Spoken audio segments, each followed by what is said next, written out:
So, I want to kind of go a little bit further about the exploration of magic. So, from what you've experienced, what is your favorite thing about magic?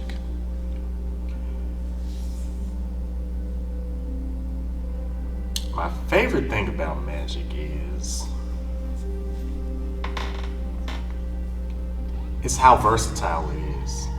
Like you can use magic, going back to the examples of Wizards of Waverly Place. Like there were so many spells that they used throughout that entire series, Right. and it's very versatile. Like you can use it in so many different scenarios, Yeah, I so know. many different situations. Yeah, I think for example, they literally use a spell that can tie people up with rope. Hmm. And I'm like, it's something so mundane that I think anyone would be able to do. And yet, it's still one of those things where it's like, you know what? But I bet you it'd still be handy compared to actually manually trying to tie somebody up. And then the ability, I think one of the spells calls the person to walk on walls. Yeah. And I'm like, okay, that's actually a cool way to do that. For me, magic, anytime it ties into the elements, it gets my attention. I think about, like Harry Potter, and I think there's this whole big battle between Dumbledore and Voldemort. And this battle, the way it plays out, it's literally of elements. So it's like, you see, let's see, Dumbledore would throw some like maybe wind or water, and you'll see Voldemort throw out fire, that kind of stuff. So I'm like, wow. So it's like them battling with elements, pretty much. Pretty much, it's kind of like an Avatar: The Last Airbender, but like with wands. It's with magic. Okay. Which, if I'm not mistaken, I think they made it very clear in The Last Airbender. Like they were trying to make it clear, like this isn't magic. And I think it's pretty interesting how that was one of the goals they had in mind of like, let's make this very clear. That's not what this is. Yeah. Yeah. And I think it's good that they made that clear because, people would have obviously speculated that, maybe using magic, but that's not the case. Yeah. And that's the thing. That's what I like about magic is just those possibilities. So that definitely is one of my favorite parts about it as well. If there was a consequence that you liked from any of what you may have seen, like what would those things be? Like, even come up with a consequence, like come up with a power and then come up with a consequence for that spell. Okay.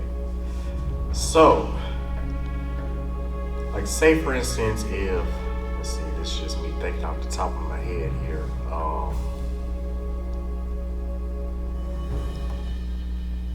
Like, say for instance, if you had a spell that could allow you to go back in time to fix something that was previously wrong, a consequence of that would be, an alternate reality. Yeah, it'll branch off into something different. Yeah, and we've seen this,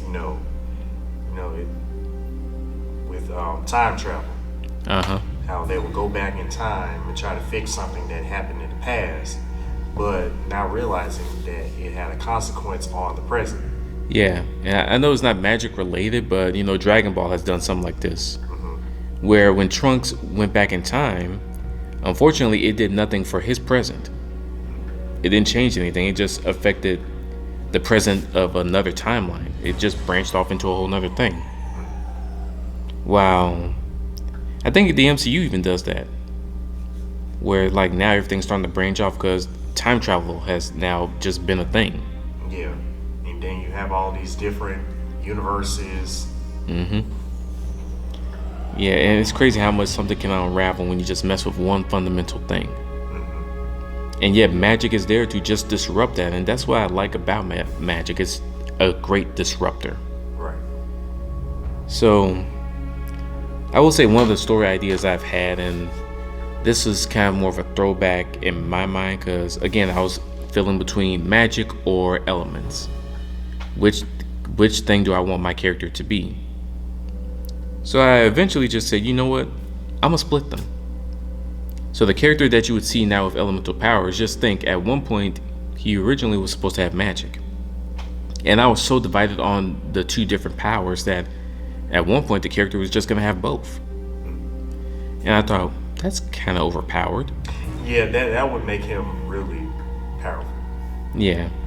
And then on top of that, I feel like now it's kind of fair considering some of the other characters that are in my story now. And it's like, I might want to amp him back up again now because. You want to keep it balanced, though. Yeah. Like across the board.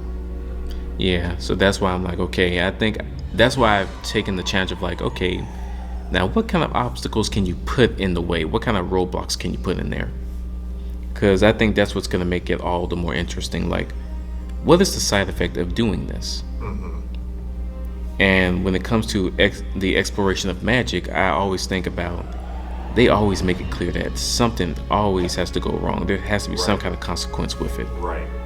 Otherwise, like before, otherwise you'd be godlike.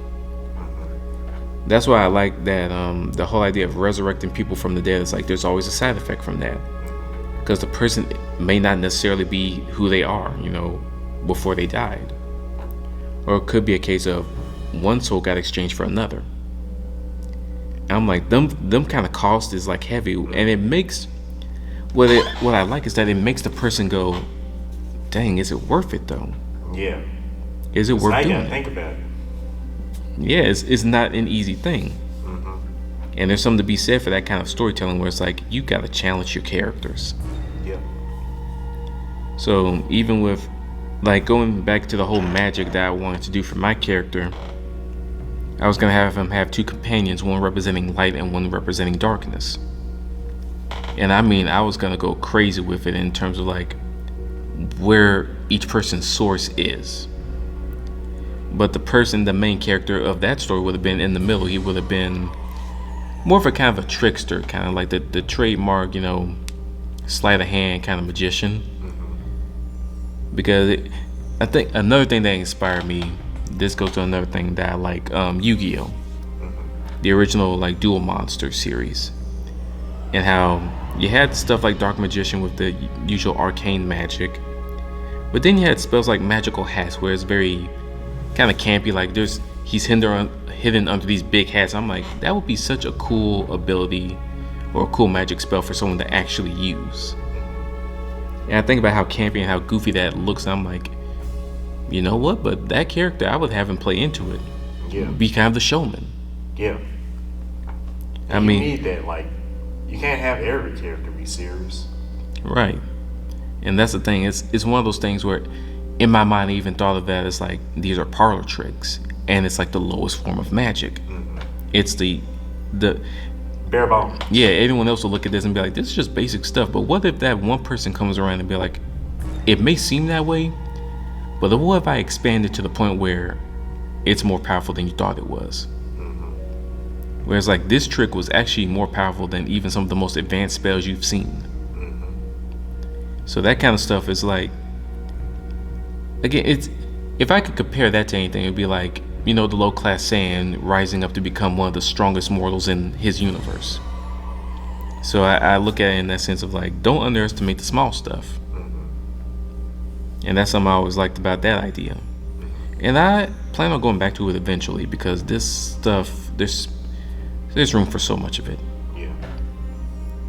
I think the thing that'll stump me is when I'm trying to define what magic is in my universe, and sometimes it's like, you know what? They never really defined what the Force was. So it's like, there you go. I don't necessarily have to define it. I mean, this is meant to be mystical. Leave it up to interpretation. Yeah, I mean, it's meant to be mystical. It's meant to be mysterious. So let's keep it like that. There's really no explanation for magic. Yeah, and there's no need for it.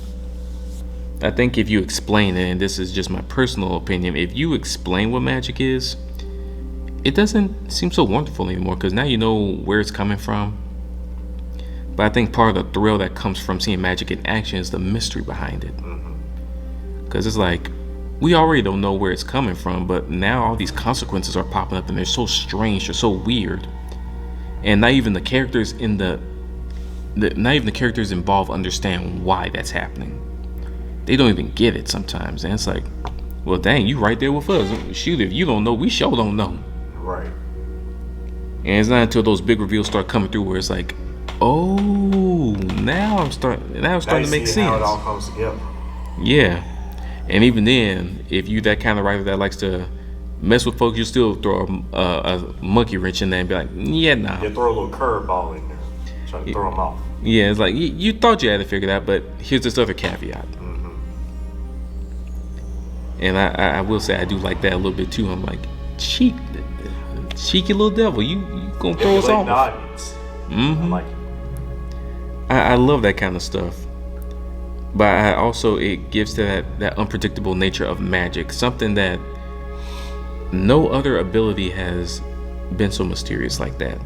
No other ability has portrayed itself in that way. So these days, if a person were to ask, oh, how do they do this, how do they do that, and they just say magic, some people will get upset hearing that kind of answer because by all accounts it's not really an answer. But I think I'd be one of the few people that would just go, fair, I'm not even gonna argue it. Like, don't even question it, just yeah, and sometimes, because sometimes it's just it is what it is, and that's how I look at magic sometimes. There's really no need for an explanation. Yeah, and I mean that's just my view of magic. Sometimes magic just does strange stuff. I mean, you can try to understand it all you want. It's like, you know what? I'm not trying to figure it out. It just happened. If anything, if it's something bad, let's not do that again. But if it's something good, well, okay, maybe you might want to learn a little bit. Yeah. Then you might want to try to figure it out. But other than that, don't. We ain't trying to rack our brain trying to figure this stuff out. Exactly. Yeah. Some things really don't need to be explained. Yeah. Honestly, I think part of the fun is watching people like Doctor Strange, or Timmy Turner, or even Wanda, just muddle through their abilities and be like, okay, I know I can do this, so let me try this. They start experimenting. And I find it so fun sometimes because I'm like, you kind of find your fun in the chaos. Because you know what it's like to, for example, cooking. When you're trying to make something, you're trying to cook something. You're putting all the ingredients together to see what you can come up with. Yeah, especially if it's something you ain't tried before. Right.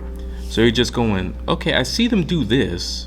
Well, what if I add this in there? And then you got to see if it comes out still right, if it comes out better, or if you just ruined the whole dish.